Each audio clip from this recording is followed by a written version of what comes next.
Nous allons parler préparation de la retraite, préparation à la retraite avec Petra Bleschke, qui est associée et formatrice chez Arc Innovation. Bonjour Petra. Bonjour Frédéric.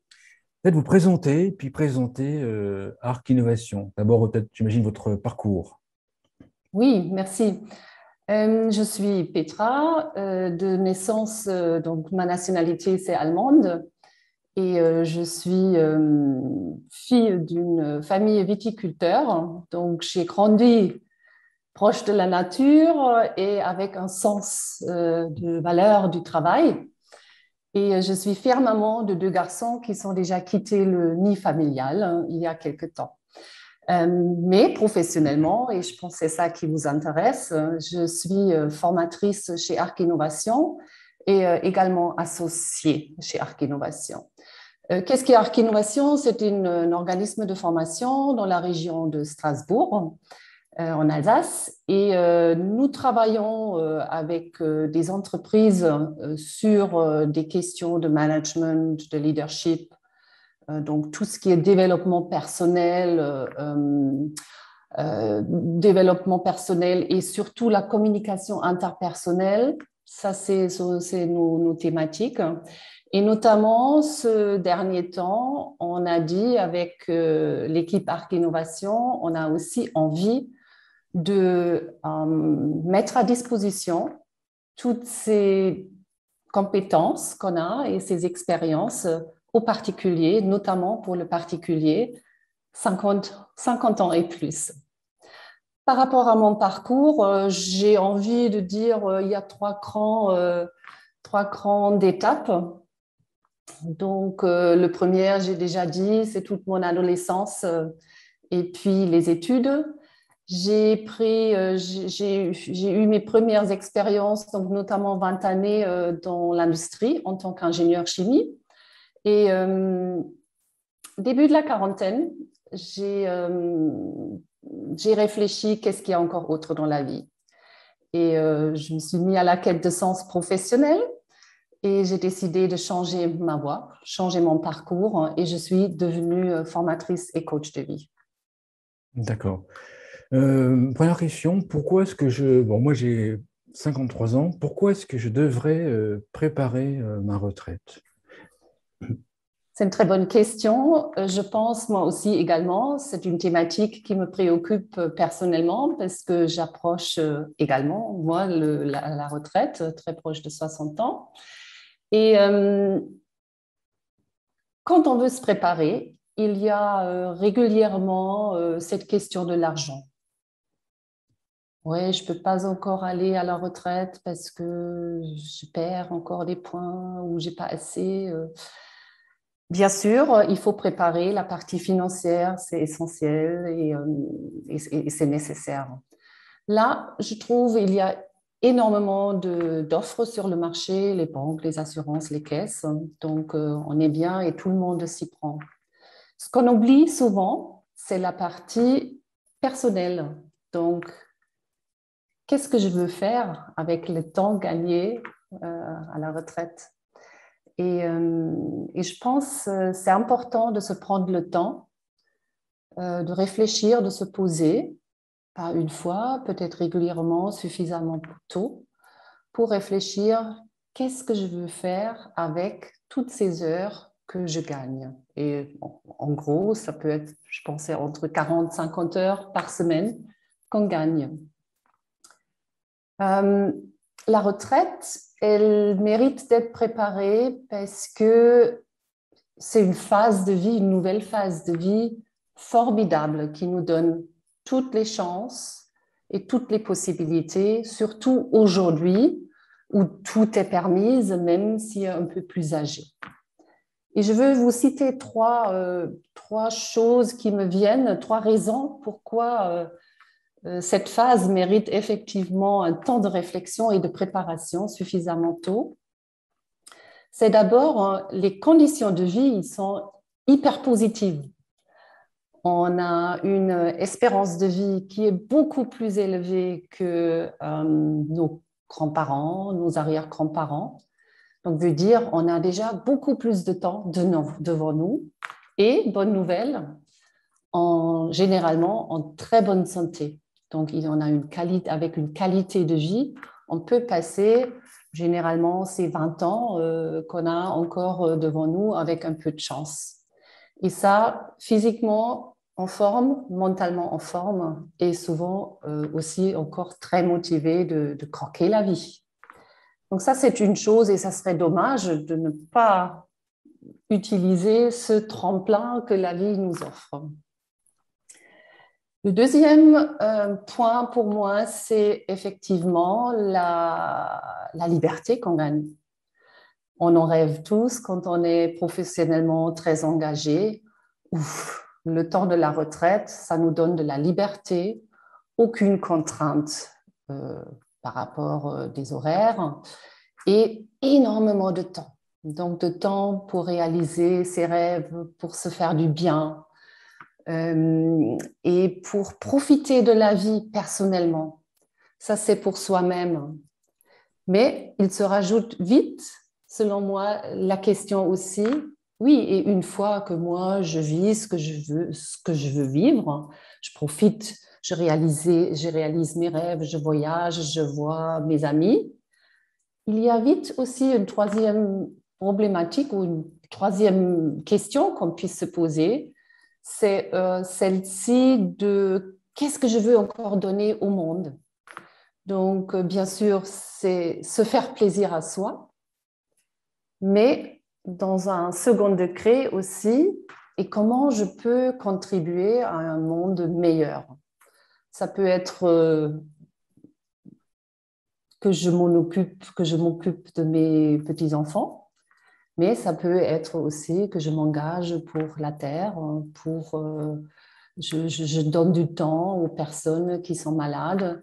Donc, il y a énormément de choix comment je peux me rendre utile dans ce monde. Et on sait bien, ça nous donne une grande satisfaction de vivre. Si je ne prépare pas ma retraite, quels sont les risques pour moi, pour plus tard? C'est une bonne question et la réponse n'est pas simple. Elle est multiniveau, je dirais.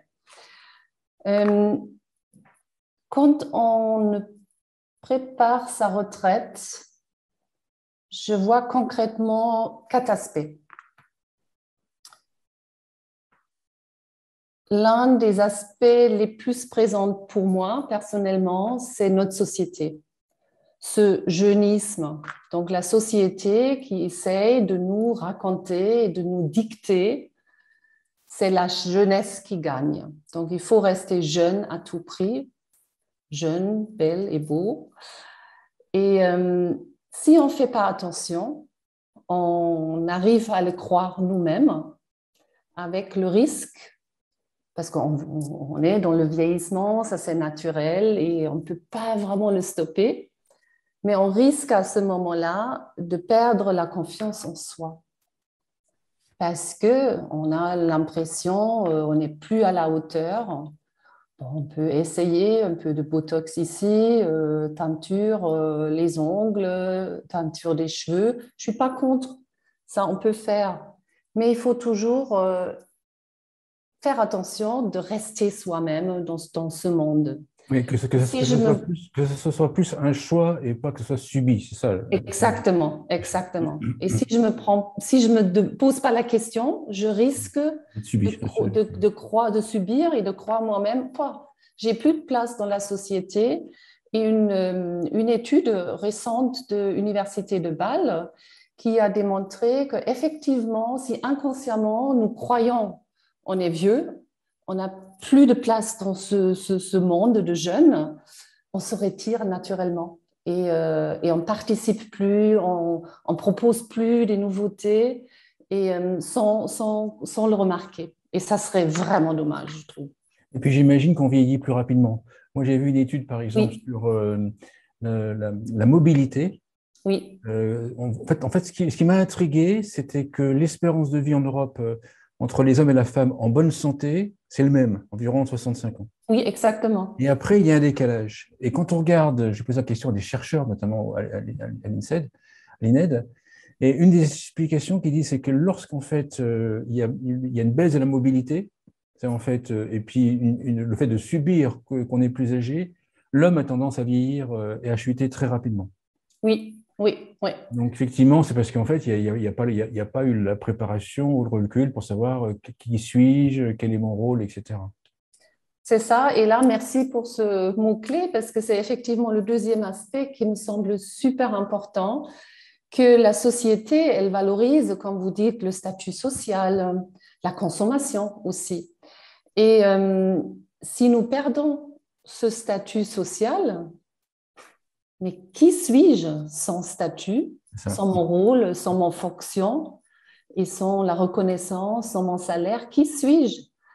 Et je pense que ça mérite un temps de réflexion de dire, mais qui suis-je et qui je voudrais être, quelle est ma place, quelle place je veux chercher et donner à ma vie dans cette société qui a énormément de possibilités. Et là, il y a le mot qui me vient, c'est le mot utilité. Parce que jusque-là, j'étais toujours utile. Et si j'ai plus ce sentiment d'être utile encore dans la société, ça, c'est aussi un des facteurs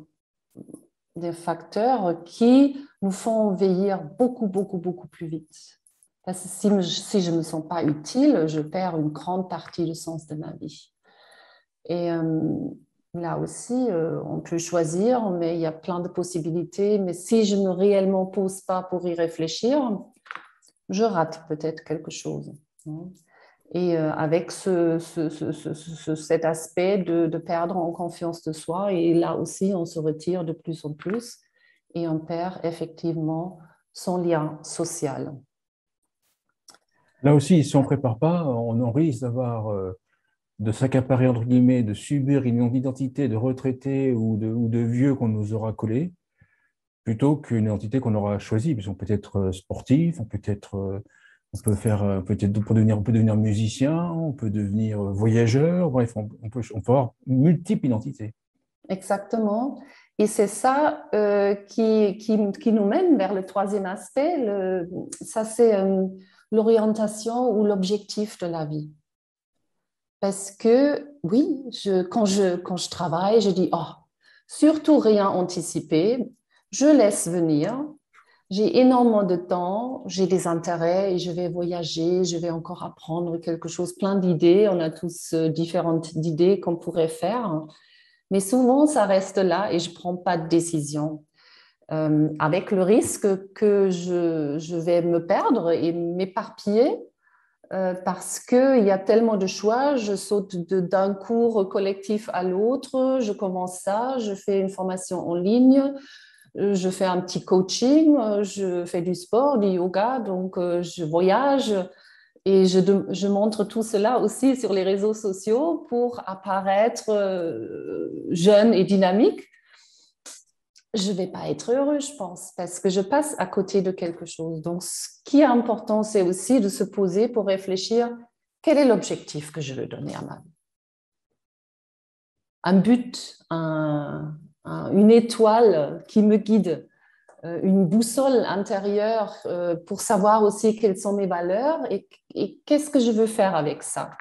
Sinon, je risque comme un papillon qui va de fleur en fleur, mais finalement, on n'a pas ce sentiment de sens de la vie. Son but, ça va être difficile.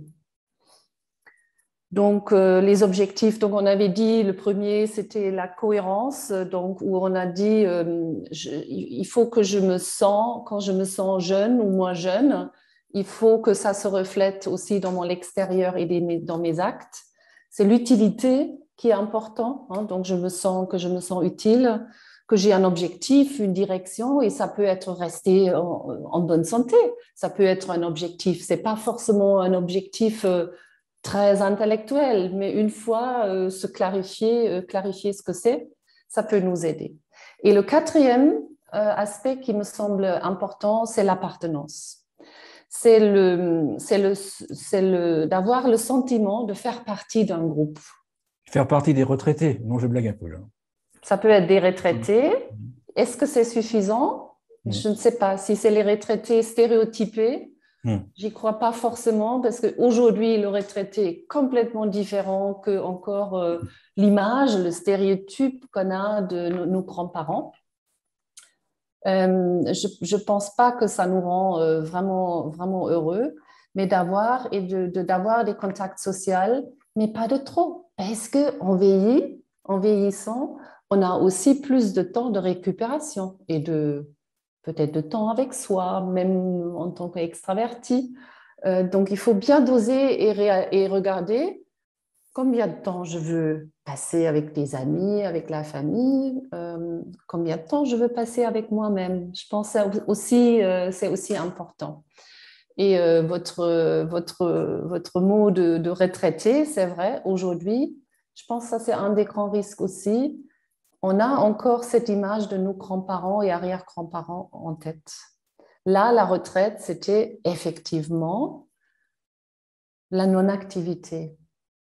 Et pourquoi? Parce qu'ils ont vécu une toute autre vie.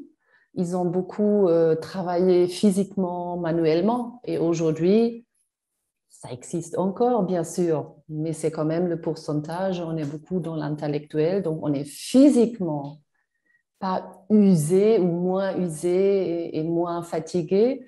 Donc, ça serait dommage de ne pas prendre ces 20 années pour se réaliser et pour profiter de tout ce qu'on a gagné les dernières 60 années en sagesse, en expérience de vie, en compétences, en expérience. Et ce que je trouve marrant, c'est effectivement ces 20 années-là, on les considère comme la fin de la vie. Et les premières 20 années de notre vie, donc de la naissance jusqu'à l'âge de 20 ans, jeune adulte, là, il se passe énormément de choses et on peut faire la même chose pour clôturer notre vie. Mm. Il y a une autre chose au niveau de la linguistique, de la langue française. En français, on dit je suis retraité. En anglais, on dit I'm a retired person. L'identité en France, c'est retraité, je suis retraité, alors que l'identité en langue anglaise, c'est je suis une personne et le qualificatif est retraité. On retrouve pareil, c'est senior citizens, par exemple. Oui, je Pareil, réfléchis. le qualificatif, en France, c'est l'identité, retraité, l'identité, alors qu'en langue anglaise, c'est le qualificatif. Et à mon avis, ça change quand même pas mal de choses. Parce que quand on se définit, je suis un retraité, ben, on prend l'identité du retraité. Si on ne l'a pas choisi, on n'a pas redéfini. On choisit celle qu'on nous impose ou que la société nous impose. Alors que Exactement. l'américain ou l'anglais, il dit I'm a retired person. Je suis une personne qui est retraitée. Mais à la base, mon identité, c'est que je suis une personne. Vous avez déjà réfléchi à ces définitions linguistiques, ces différences linguistiques?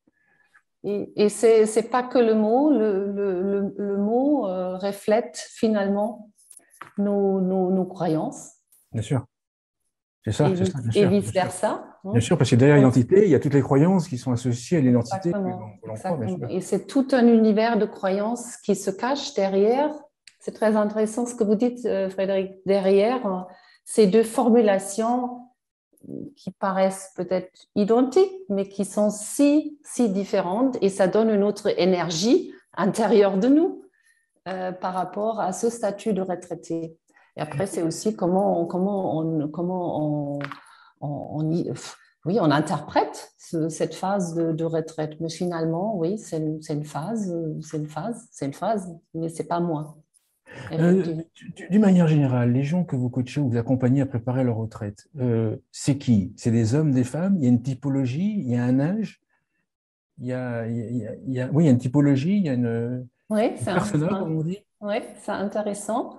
Parce que quand on a commencé il y a 2 ans parce que je me suis préoccupée moi-même de ce questionnement, euh, on ne savait pas du tout. Et on a testé aujourd'hui avec des réseaux sociaux, on voit très bien quel est l'engagement des personnes.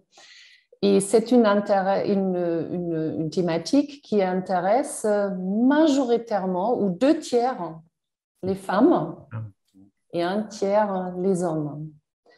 Ça, Et à votre avis, ça c'est dû à quoi? C'est-à-dire en fait que c'est que la femme est suffisamment est plus mature, plus en prise de recul en vieillissant que l'homme, et que l'homme est encore un peu dans l'ego, et ouais, il veut pas se questionner, ouais, il veut pas annoncer ses faiblesses. ouais, ouais. C'est cette explication ou il y en a d'autres?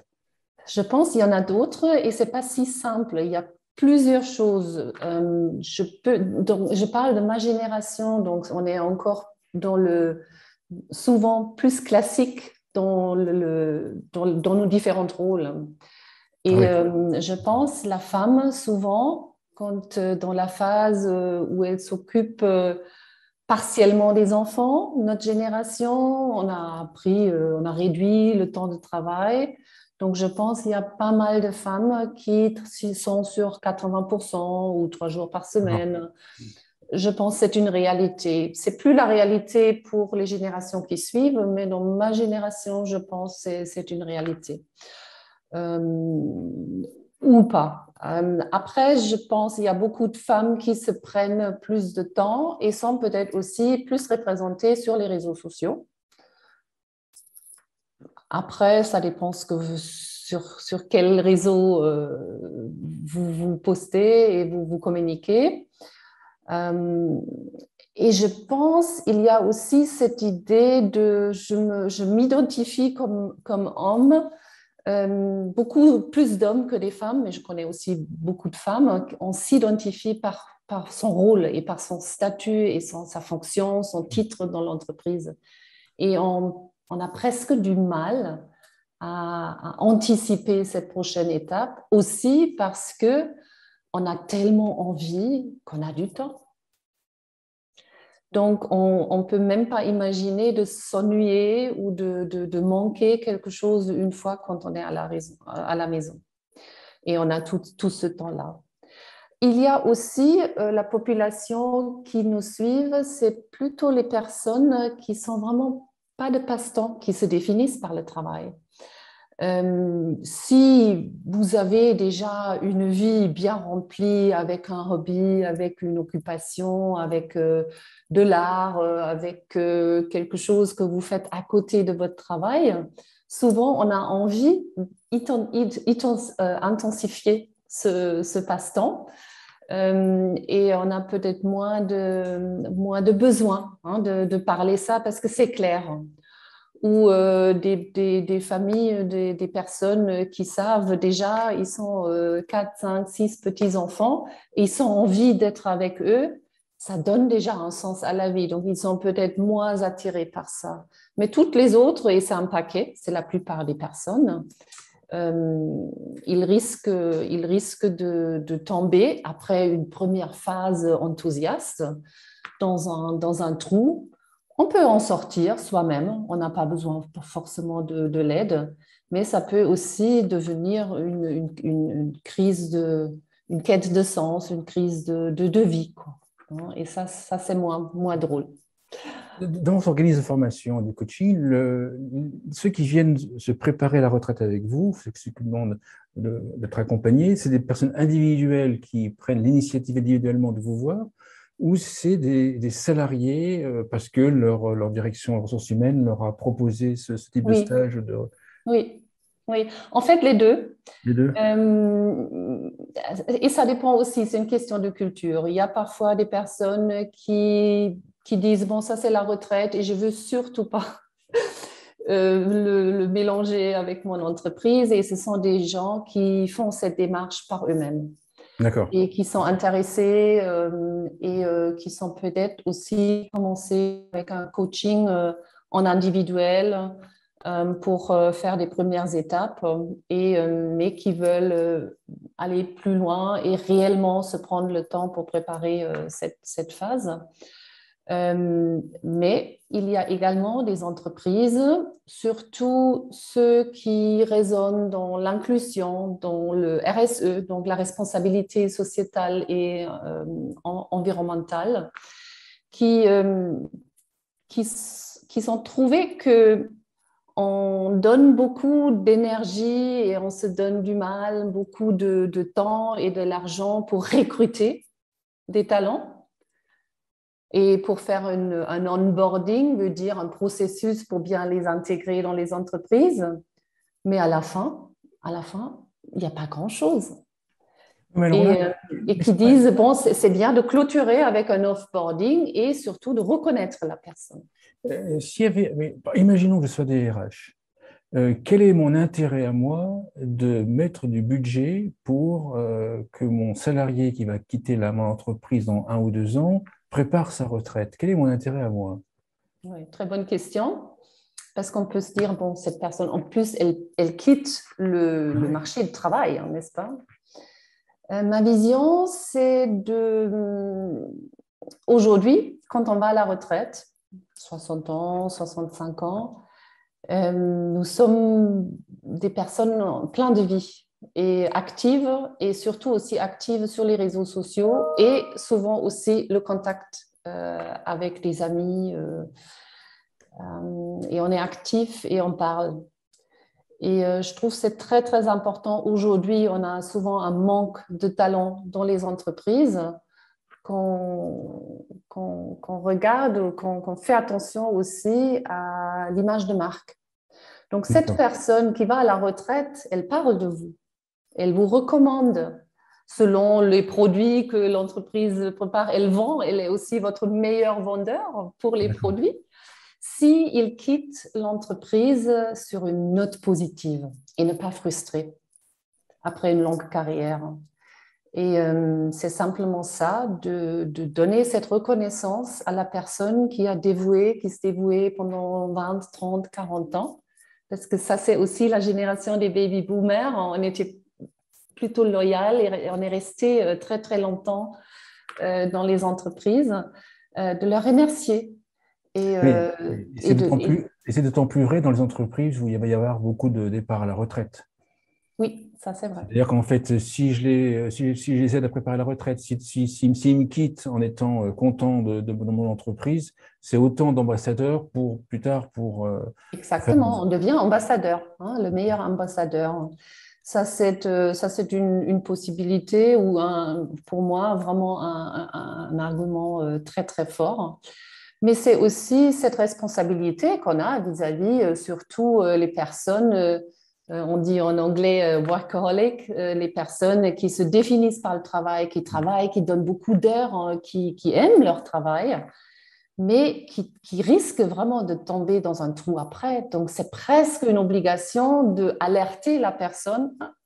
Ça serait bien de se poser pour réfléchir qu'est-ce que tu veux faire après et de préparer cette transition. Justement, troisième partie, en imaginant que je sois intéressé par préparer ma retraite et que je vous rencontre, comment ça se déroule? Je passe par quelle étape? Combien de temps ça dure? Bref, comment ça se passe avec vous? Oui. Il y a deux possibilités et il y a une qu'on a créée et qui va démarrer pour une première fois le 14 octobre. C'est un parcours.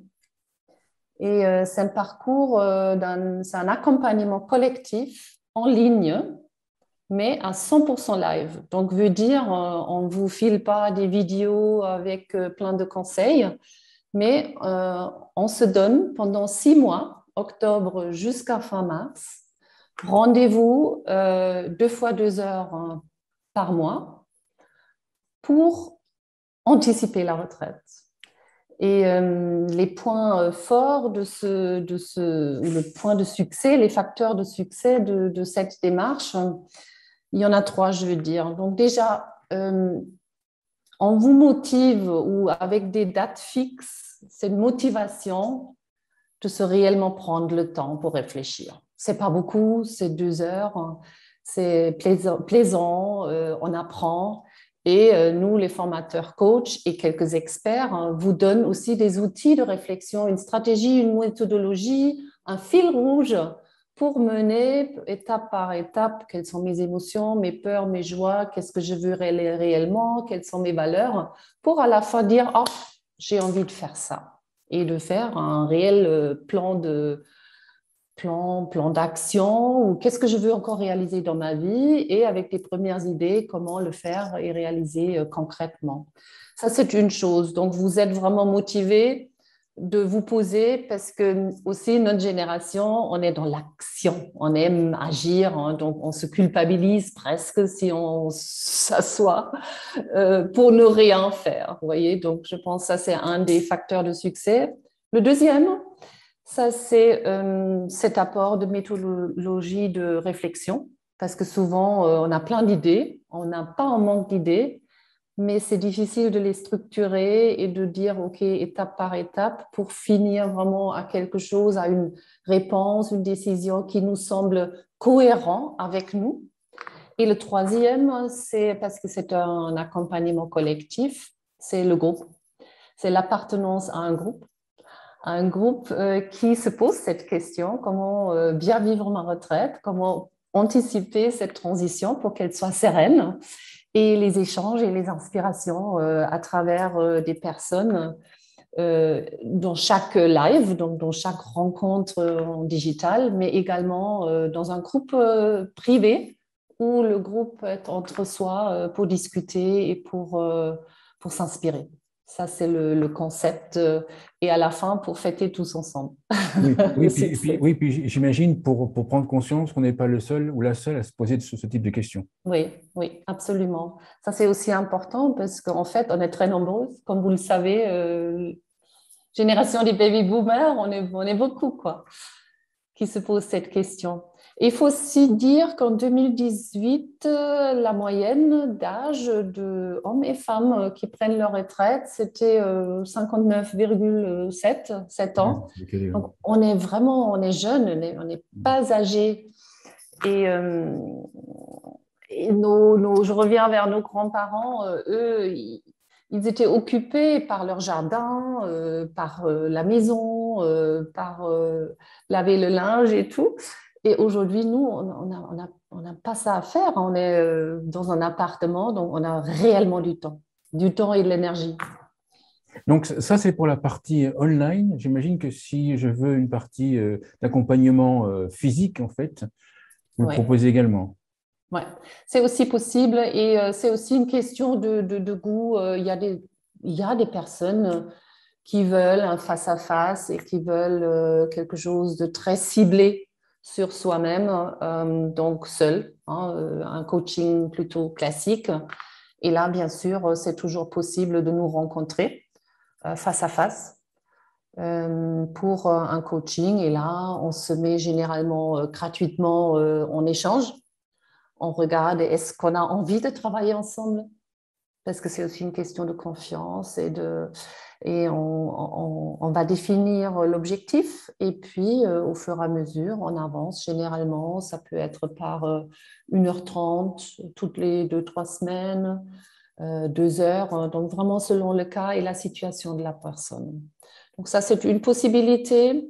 Et si vous êtes plutôt tenté par, ou la personne est tentée par le parcours parce qu'il y a le collectif, il y a aussi une option premium où vous avez en parallèle ce genre de coaching face à face pour réellement appliquer ce que vous avez appris avec un coach pour votre propre cas et votre propre situation, si elle est peut-être aussi un peu plus compliquée que, que, que les vies en moyenne, la moyenne.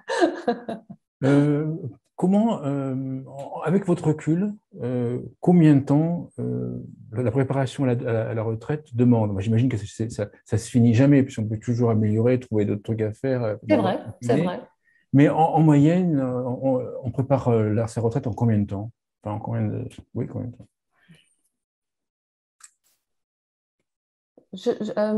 Bon, nous, on a réfléchi effectivement parce qu'aujourd'hui, on n'a jamais le temps et on n'a parfois pas, pas l'envie s'engager sur quelque chose qui est un peu plus long. On a choisi 6 mois C'est moi, d'accord. pour deux raisons et un coaching aussi. Souvent, c'est entre 3 et 6 mois parce que quand on lance une discussion où on a une inspiration de quelqu'un, une idée, un questionnement qui est nouveau, il est intéressant de laisser poser et de laisser agir aussi notre subconscient. Bien sûr, bien sûr, bien sûr.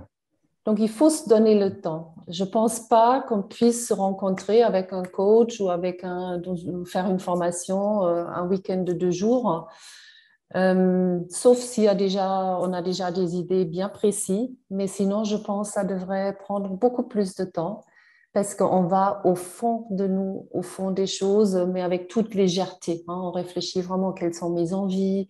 Parce qu'on est cadré, on est aussi programmé.